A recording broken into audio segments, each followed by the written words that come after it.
Entre le XVIe et le XVIIe siècle, l'Europe est marquée par une vague massive des procès pour sorcellerie, et Peter Stump sera le personnage central d'un des procès le plus connus d'Allemagne.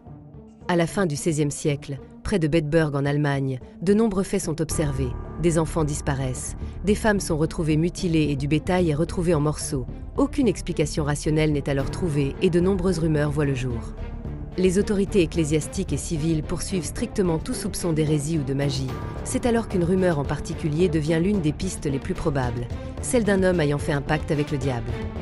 Des témoignages viennent renforcer ces croyances. Certains affirment avoir vu une bête féroce et l'avoir blessé, et peu de temps après avoir aperçu Peter Stump blessé au même endroit. Pour une société imprégnée de croyances, il n'en fallait pas plus. Aux yeux de tous, Stump est un loup-garou.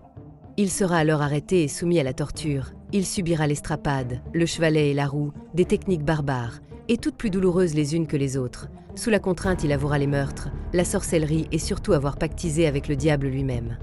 Ces aveux sont totalement invérifiables, mais juridiquement recevables à l'époque, où le surnaturel faisait partie intégrante de la logique. Cette affaire est vendue dans toute l'Europe. Des pamphlets sont alors exportés et diffusés illustrant l'homme comme une créature du mal.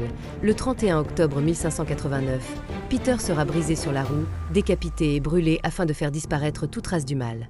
De nos jours, Peter Stump est plutôt vu comme un tueur en série, ou un bouc émissaire dans une région en détresse. Avant d'être un monstre, Peter Stump était un homme, et c'est la peur collective qui l'a transformé en loup.